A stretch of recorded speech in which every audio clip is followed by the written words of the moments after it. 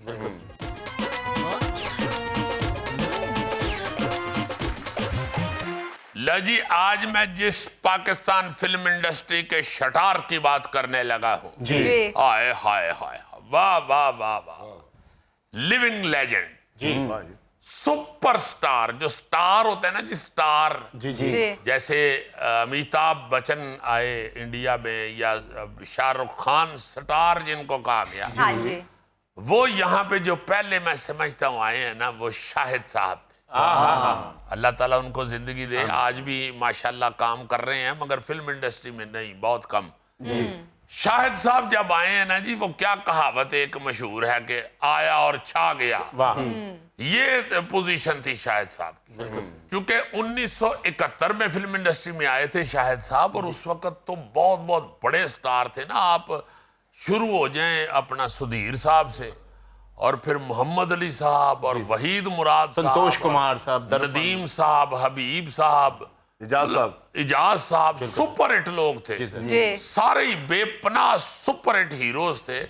اس میں آگے شاہد صاحب نے ایسی دھماکے دار انٹری دی ہے کہ ایک دم انہی کے لیول پہ آ گئے. ہاں, پہلی 1-2 فلموں میں ہی ان کی صف میں کھڑے ہو گئے, سپر سٹار. پھر اس کے بعد تو ان کی ایسی ترقی ہوئی, ایسا وہ اللہ تعالیٰ نے ان پر رحمت کی. میرا اپنا یہ خیال ہے کہ وہ واحد آدمی ہیں, لوگ بھی یہ مانتے ہیں, فلم انڈسٹری والے یہ مانتے ہیں کہ یہ واحد بندہ ایسا آیا ہے جو پنجابی فلم میں بھی اور اردو فلم میں بھی ایک جیسے خوبصورت لگے, یکساں مقبول تھے. ہاں جی, میرا مشاہدہ ہے اس حوالے سے. میں جب فلم انڈسٹری میں نیا جانا شروع ہوا نا جی, تو میں نے دیکھا کہ ایورنیو اسٹوڈیو میں شاہد صاحب آئے ہیں گاڑی سے اوپر, آ کے وہ گاڑی سے نیچے اترے. او ماشاءاللہ ماشاءاللہ, اللہ تعالیٰ ان کو نظر بد سے بچائے. ایسے لگا کہ جیسے کوئی نا جی یورپ کا کوئی فرشتہ آ گیا ہے, ایسا خوبصورت ان کو وہ لگ رہا تھا. پینٹ کوٹ, اتنا پیارا ہیئر سٹائل, اتنی خوبصورت آنکھیں, چہرہ, واہ واہ, اور سمارٹ جسم, ایسا پیارا باڈی, اتنی خوبصورت, ہر چیز بیلنس. کیا بات ہے. اچھا, میں ایسے دیکھتے ہی رہ گیا, اور وہ جا رہے ہیں, میں پیچھے پیچھے ان کو دیکھ رہا ہوں کہ یار یہ میں نے کیا دیکھ لیا, اتنے پیارے. اچھا, کٹ کر کے پھر ایک دفعہ باری اسٹوڈیو میں کھڑا تھا. میں وہاں کھڑا ہی ہوتا تھا اکثر. یہ تم عزیزی ہوئی ہے, بارش کا پانی ہے, کھڑے رہتے تھے. بس کھڑا رہتا تھا. نیا نیا آیا ہوا تھا نا تو ایم پاس سے کھجل خراب سٹرگل کر رہا تھا اپنی طرف سے. جی لو جی باری اسٹوڈیو میں کھڑا تھا جی تو کچھ دیر بعد آ کے ایک گاڑی رکی ہے اور اس میں سے دھوتی کرتا پہنے ہوئے شاہد صاحب برآمد ہوئے اور با خدا مجھے ایسے لگا ہے کہ جیسے پنجاب کا ایسا گبرو کوئی دوسرا نہیں. اتنے پیارے, اتنا پیارا دھوتی کرتا, ایسے خوبصورت لگ رہے تھے اور انتہائی میچور ایکٹنگ شروع کر دی انہوں نے پہلی فلم سے ہی. ایسی خوبصورت ایکٹنگ شروع کر دی کہ باقاعدہ لوگ ان کے دھڑا دھڑ فین ہو گئے. پورا پاکستان اور خاص طور پہ جو فیملیز تھی وہ ان کی فلمیں دیکھنی شروع ہو گئی. اس کی میرا خیال ہے بڑی وجہ یہ تھی کہ 20-21 سال عمر ہوگی جب فلم میں آئے ہیں یہ ہیرو بن گئے تھے اور انتہائی ہینڈسم نوجوان تو تھے ہی, پھر خوبصورت ہیئر سٹائل, خوبصورت ایکٹنگ, پرفارمنس کمال, آواز بڑی ہی پیاری, بہت خوبصورت ڈائیلاگ ڈیلیوری. یہ سارا پیکج فلم بینوں کو اسمائل بھی بڑی پیاری. اسمائل بڑی پیاری, سارا پیکج جو ٹوٹل تھا وہ فلم بینوں کو بہت پیارا لگا. جی بالکل سر, جی بہت پیارا لگا. باقاعدہ فلم بینوں کی آنکھ کا تارا بن گئے تھے. واہ اور چونکہ ماشاءاللہ کھاتے پیتے گھرانے سے تھے, بہت تگڑا گھرانہ, بڑی اچھی فیملی, بڑے ویل سیٹلڈ لوگ. وہ وہاں سے ان کی کوٹھی کے پاس سے گزرتے ہوئے اکثر ہم آرٹسٹ آپس میں باتیں کیا کرتے تھے کہ او یار شاہد صاحب دی کوٹھی دی دیکھو کاندھ کنی لمبی, دیوار بہت لمبی, وہ باقاعدہ قلعہ لگتا تھا. بالکل سر, جی آج بھی ماشاءاللہ ہے. یہ میو ہاسپٹل کے ساتھ ہے نا. ہاں, باقاعدہ سارا شہر وہاں سے گزرتے ہوئے اشارہ کرتا تھا کہ یہ فلم سٹار شاہد کا گھر ہے. تو وہ ایک جو بڑے فیملی کے ہونے کا فائدہ ہوتا ہے نا جی انسان میں, وہ سارا کچھ ان کے اندر تھا. کانفیڈنس, خوبصورت لب و لہجہ, خوبصورت ڈائیلاگ ڈیلیوری میں. عزیزی نواب بھی بڑے خوبصورت لگے ہیں یہ. ہاں تھی نواب فیملی, نواب فیملی کے بندے تھے تو نواب تو لگنا ہی تھا انہوں نے. وہ کیا کہتے ہیں کہ ایک امیراں دا بچہ ہو تو سونا. شاہد صاحب کو نا جی 1971 میں عباس نوشا صاحب جو اداکار بھی تھے انہوں نے اپنی فلم میں کاسٹ کیا پہلی دفعہ. ایک رات فلم کا نام. اچھا وہ فلم بنتے بنتے کو 1 سال لے گئی. نام تو اس کا ایک رات تھا مگر بنتے ہوئے 1 سال لے گئی. تو اس سے پہلے ایک دوسری فلم میں بھی کاسٹ ہو گئے تھے آنسو, وہ اس سے پہلے ریلیز ہو گئی. شروع پہلے 1 رات ہوئی مگر ریلیز پہلے آنسو ہو. سپر ہٹ ہوئی آنسو. او ہو مجھے اس کا پوسٹر بھی یاد ہے. پوسٹر کے اوپر اتنی پیاری تصویر تھی کہ سارے باقاعدہ کھڑے ہو کے پوسٹر دیکھا کرتے. ساتھ ہیروئن فردوس بیگم تھی اور میرا خیال ہے یہ فردوس بیگم کی آخری فلموں میں سے ایک تھی جس میں انہوں نے ینگ ٹو اولڈ رول کیا اور بڑا ہی خوبصورت رول کیا تھا. اس کے بعد پھر حسن طارق صاحب جو بہت بڑے استاد ہوئے ہیں, انہوں نے پھر شاہد صاحب سے بے شمار فلمیں کروائیں. شاہد صاحب ان کے فیورٹ فلم سٹار تھے. حسن طارق صاحب نے تہذیب بنائی, سپر ہٹ. امراؤ جان ادا, سپر ہٹ. جو فلم بھی انہوں نے شاہد صاحب اور رانی بیگم کو لے کے بنائی نا جی, وہ ان کی سپر ہٹ ہوئی. پھر پنجابی فلم سازوں نے بھی شاہد صاحب کے پیچھے دوڑ لگا دی. دلجیت مرزا صاحب کی فلم ٹھا میں ہیرو آئے 1972 میں. اسی ٹھا فلم میں نا جی ایک گانا سپر ہٹ ہوا تھا, پہلی باری آج جو نہ اکھیاں نے تکیا ایہو جیا تکیا کہ ہائے مار سٹے. یہ غلام علی صاحب جو بہت بڑے سنگر ہوئے ہیں, استاد آدمی, ان کا پہلا فلمی گانا تھا اور شاہد صاحب کے اوپر پکچرائز ہوا اور ایسا ہوا کہ سپر ہٹ. مطلب ہر فلم ساز, ہر ہدایت کار, ہر رائٹر جو تھا نا جی اس کی خواہش مان گئے کہ میری فلم میں شاہد صاحب ہو. اور ماشاءاللہ آج تک اپنے پاکستان کی عزت میں اضافہ کر رہے ہیں. ہر گانا, ہر سین, ہر فلم میں اتنے خوبصورت لگے ہیں کہ باقاعدہ انڈین ہیروز جو تھے نا جی وہ ان لوگوں کی کاپی کیا کرتے تھے, ان کی فلمیں دیکھا کرتے تھے. ناظرین یہ تھا آج کا حسب حال. اور چلتے چلتے ایک دلچسپ بات یہ کہ گرمی کا فائدہ کیا. گرمی کا فائدہ یہ ہے کہ کپڑے دھوتے ہی فوراً خشک ہو جاتے ہیں. اس کا نقصان کیا ہے, دوبارہ پہنتے پھر گیلے ہو جاتے ہیں. خوش رہیں, خوش رکھیں. اب یہ سنجیدہ باتوں میں بھی لافٹر لینے شروع ہو گیا. حالانکہ یہ ایک ہی لائن یہ سنجیدہ بولتا, باقی تو اس نے سارا مزاحیہ بنا دیا ہوا ہے. خوش رہیں, خوش رکھیں. آپ سے ملاقات ہوگی انشاءاللہ کل. اللہ حافظ.